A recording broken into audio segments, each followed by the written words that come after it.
Hey guys, welcome back to my channel. I'm Kristen with ISeeStarsQuilting.com. Today I have a fun tutorial for you, plus a little trip down memory lane. The very first quilts that I made were super simple. I mean, just your standard one piece of fabric, batting, one piece of fabric, nothing special. But when I started really getting into wanting to do more complex quilts, this is the block that I first started with. There's some good foundational skills in it. So if you're brand new to quilting or you're just starting to get your feet wet into quilting, this is a great block to start with, okay? One, it's beautiful, and two, it's fairly simple when you break it down. That's what I do. I teach modern quilting. I teach the easy way to do it. I show you all the tips and the tricks that I learned along the way, and I release videos every single week so that you can learn new quilting things and, you know, have a better time while you're crafting. Actually enjoy doing what you love with less stress. Okay, let's get back to the quilt block. So here's what we're going to make. This block right here. This is the very first quilt block that I learned how to make. Now, obviously, this is not my first quilt block, okay? It's not the one that I started with because there were some errors in the one that I made a long time ago. There were a lot of errors. There was a lot of learning curve. I have multiple years of experience on top of that very first quilt block that I made, and I'm going to take all of that and shove it into this tutorial for you. I'm going to show you a way that's really easy with half square triangles. You're gonna love this. Okay, this is the way that I learned how to make it. And enough talking, let's get started with that tutorial. So this is the final block that I'm going to show you how to make. You can see how gorgeous that pale blue polka dotted fabric really offsets the undertones in the other fabrics that I have. Even though the other fabrics I chose to be very scrappy looking, it really offsets that blue and makes it stand out. It looks so pretty, and I love the way this came out. This right here is a very a simple drawing of what it is we're going to do. So I have it divided into two different let's say fabric types, okay? The finished block is 24 inches by 24 inches, okay? And I have this part right here that I have shaded in kind of the blue pen is what I'm going to use this fabric on, okay? It's a light pale blue color, but I want it to stay all in these spots, okay? And I chose this light blue because it does have a lot of contrast in the other pieces that I'm going to use for this. So I'm going to consider this all the white pieces, my colored or my print fabric, and then all the pieces that are shaded in the blue are going to be that pale blue polka dot. So all of these pieces, these corner pieces, you just cut. You don't have to do anything to them. These are just half square triangles. Same with these are half square triangles. This inside little block right here is a smaller version of the whole block, okay? Very simple. You're gonna be using basically two skills here. You're gonna be using your half square triangles, and you're going to be using just cutting. So, and then we'll look at piecing and how to put it all together in the end, but one step at a time, okay? So here is your cut list. On your colored or printed pieces, you're going to need 4 pieces that are 3 by 3. Okay, you're also going to need 4 pieces that are 6 by 6 right there. Okay, we're going to set those aside because we don't actually have to do anything to those until much later. So let's look at these pale blue pieces. These pieces are also cornerstone pieces that you're not going to have to do anything with right now, okay? These pieces are 3 by 3, and you're gonna need 4 of them. Now I will have all the dimensions in the description box down below, so make sure that you check that out, please, okay? Because I don't want you to have to furiously write through while I'm trying to explain this video. The next piece we're gonna look at is some more color pieces. Now this one I did vary because I am using scrap fabrics. As you can see, you may or may not recognize these. These are scrap fabrics left over from this quilt right here that I'm also currently working on. Did I just show you a sneak peek of a project that I'm working on currently? Stay tuned for details on the rest of that project. But yes, for those of you who have been waiting and asking, my Pioneer Woman, darn it. My Pioneer Woman fabric picnic quilt is coming together. Things are happening. Stay tuned for more details on that. So these pieces are scrap pieces. They do coordinate, but they're not the same fabric. And these are 3 3/4 squared. I have these pieces that are solid. These are 6.5 inches squared. You need 4 of those. So remember, all of these will be down in the description box down below. That is all of the pieces that you need for this block. So once you have all that cut, you have everything that you need to do. Now we're gonna move this stuff out of the way, because for the pieces that you are going to do half square triangles with, this is what you need to do. You need to line up one of your pale blue pieces and one of the matching size of your other fabric, okay? So I'm gonna say the pale blue pieces when I mean this part right here that is in this dark shaded star outline, okay? That's gonna be my pale blue pieces. Now, if you're amazing at half square triangles, you don't have to do this step, okay? But if you're still kind of new and you're still kind of learning, I love these friction pins, okay? Let me get in a little bit closer so you can see. They're friction pins. They erase with heat. So when you actually go and iron out your pieces, you'll never see the line that this makes. But just in case, I always write on the back side of the fabric, which actually works out perfect. So we are putting our right sides together. And to make things easier,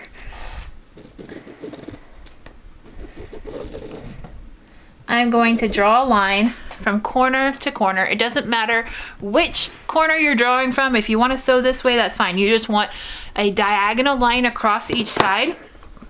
And I'm going to go ahead and do that for all of my squares. Now I have squares that are, I have 4 squares that these match up for, okay, so I have 3 more to do, and then I have my pieces as well to do this on, and then we'll take them to the sewing machine. I like batching my tasks. That's a really good productivity tip for you. I like to batch my tasks, which means I just kind of do everything at once for my marking, and then I'll do everything of my sewing at once, and then I'll do all of my pressing at once as well.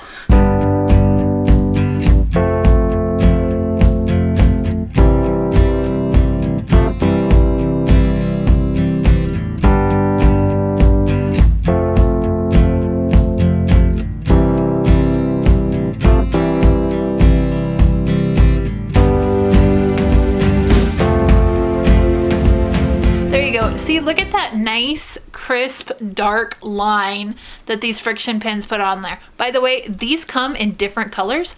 Fantastic to play with.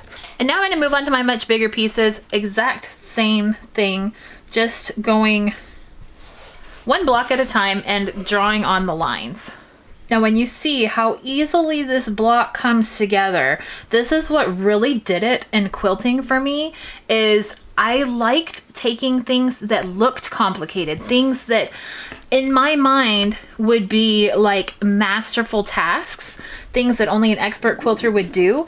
And I took them and I broke them down and I made them easier for me to understand. And that's the type of quilt that I wanted to make.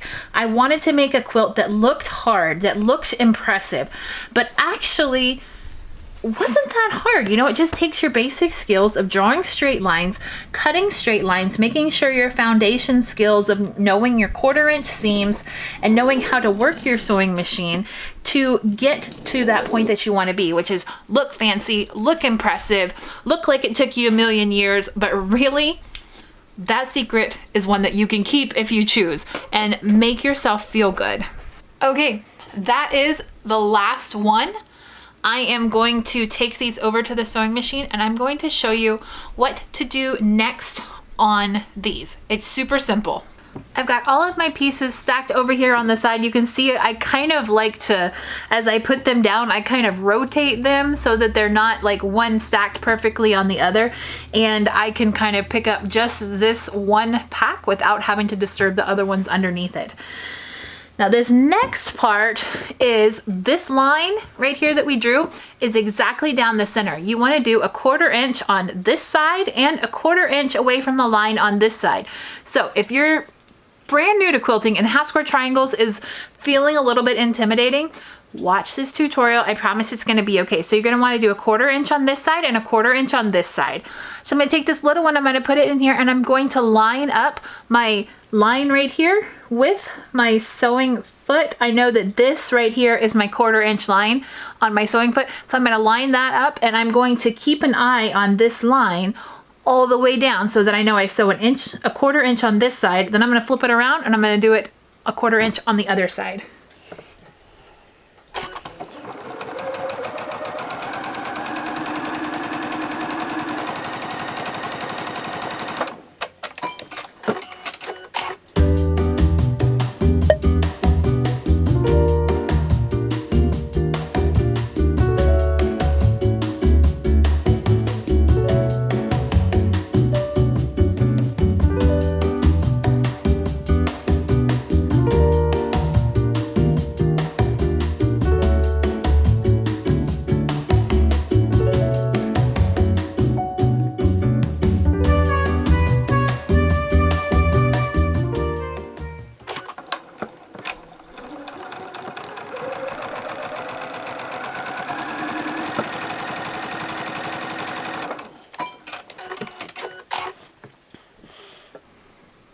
Here is my finished lines right there. You can kind of see right down over here and right here.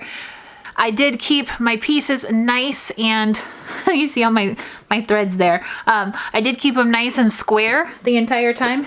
The next step that you're going to do, and you have to do this for all of yours, is you're going to take your scissors and you're going to cut down your drawn line. Okay, so for those of you who have been in the quilting world for a little bit, you know how important that quarter inch seam is right there, okay? Well now, look, there, you have it perfectly. And there is your half square triangle. Isn't that awesome? So then you take this over to your pressing mat, use your iron, and you can iron this seam open or press it to the side, whichever you prefer.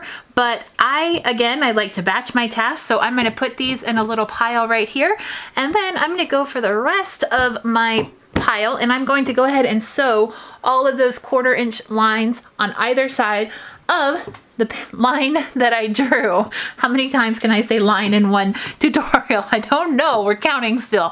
So this line right here that I drew, this center line right here, I'm gonna sew a quarter inch down this side and a quarter inch stitch all the way on this side.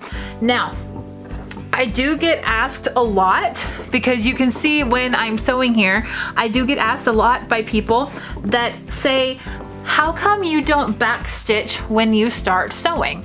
And people will say, I didn't see you backstitch when you were sewing. And that is simply because, one, I'm a little bit of a lazy sewer, okay? I don't like to backstitch, especially if it's going to be in the foundation parts of the quilt where it's not going to be coming undone and I don't have to worry about it coming undone. And two, I use a really small, close stitch length when I am piecing. I use like a 1.8 or a 1.9 sometimes. So those stitches are really, really close together. And yes, it does make it more difficult when I am trying to undo stitching or pick through stitching that I did not like and rip it out, but it gives a much more sturdiness to the quilt, I think, when the stitches are really nice and close together versus really wide and open. And if your stitches are really wide and open, that is generally what happens to be the culprit when you are feeling like your pieces are coming apart before you get the chance to sew them to their partners that they're going to be sewn up against, or sew your blocks together. If they're coming apart, it's generally because your stitches are too wide. I've got all of my pieces here. I am ready to iron. Things are nice and hot here. I have my tiny iron. I love this iron. I know it's starting to look a little bit worn. So I love this little tiny iron. If you have an iron that you really, really enjoy, I think I might be getting close to replacing this one, or at least bringing in an alternate for the days when this looks like it might not hold out. I can't decide if I want to get the same one and just get a replacement, or if I want to try something new. So if you have tips on that, leave them in the comments down below. Here's another thing that quilters always ask. Should you iron your seams open like this, or should you just press them to one side? And my answer is, I don't know. It depends on the quilt. If you have like really, really light fabrics and a really, really dark fabric next to each other, and it's going to show, I would iron to one side. Or you can press open if that's how you prefer it. It doesn't really matter in this instance. I don't think it's enough thickness in the fabric to make a difference in the final block. So there is mine. I did iron it to one side. You can see with the sunlight coming through, that seam is just pressed to the blue side instead of the white side for ease. And I think I'm going to press all of mine to the blue side. And if you're wondering what I just sprayed, this is called Flatter. It is just a spray that is it's starch free, and it smooths out your fabric really, really nice. I have a link down below if you are curious about my other favorite quilting tools. That's down there for you. But I like to use it every time that I iron.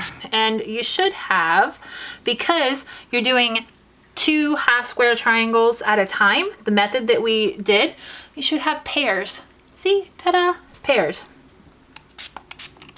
Okay, so I'm gonna iron the rest of these, and then we'll move into how to get them into that beautiful star block that started it all.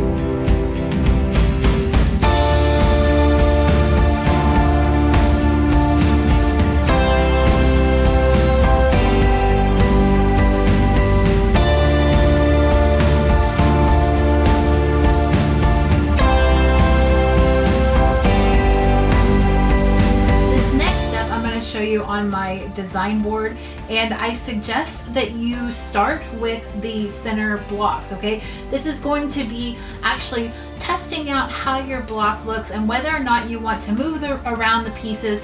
I chose to do a very scrappy quilt, okay, very scrappy quilt block with this one. If you just chose 2 different colors, it's going to be very simple in how to put this together.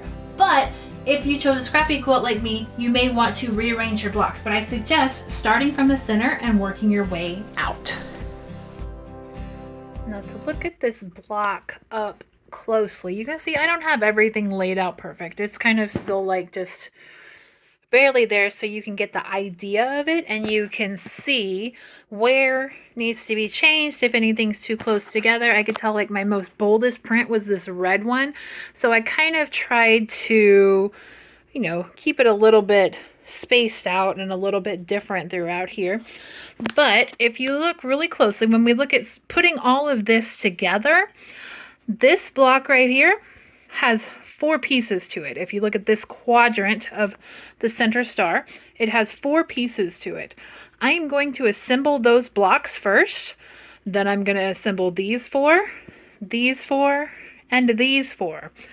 Then I'm going to go to my tried and true chain piecing method to get all of the rest of these put together. Now, chain piecing in and of itself is kind of a different lesson. It goes into a little bit more detail, but I'm going to put a link across the top of the screen, and I'll put a link down in the description box down below, because I want you to watch that video if you're not familiar with chain piecing.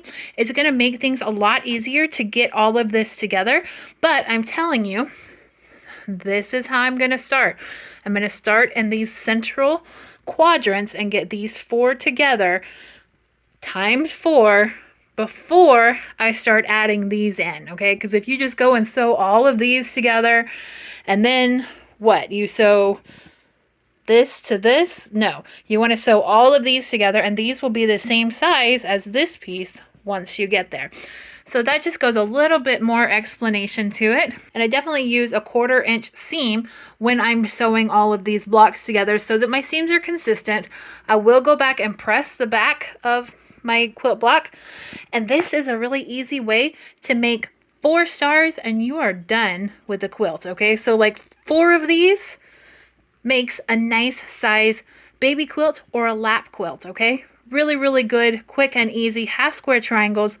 Looks complicated, but it's not. See, I told you, that block is simple. Once you break it down, once you learn where to really pay attention to the details of it, that will make your quilt block look professional, even if you've never sewn a quilt block before in your life, like I did with this one. Okay, when I first started, that's what I did, is I saw this block, I loved it. I hope that you decide to try this block. I hope that this tutorial was really helpful for you. Do me a favor, leave a comment down below. Tell me what you think about this tutorial. Tell me if this is something that you are willing to try and ready to grow your quilt skills. I'd love to know where you're wanting to go, taking on the knowledge of an experienced quilter, putting in all of those hard-learned skills, and then spitting it back out in an easy to learn and understand method. So I hope that you have a wonderful afternoon. My name's Kristen with ISeeStarsQuilting.com, and I'll talk to you soon. Bye. Hey, in case you didn't know, I have tons of other tutorials on my YouTube channel that I have made, and I have put them all in a playlist for you, and I'm going to link that playlist right here next to me on the side of the screen. I encourage you to create something beautiful every single day. Bye.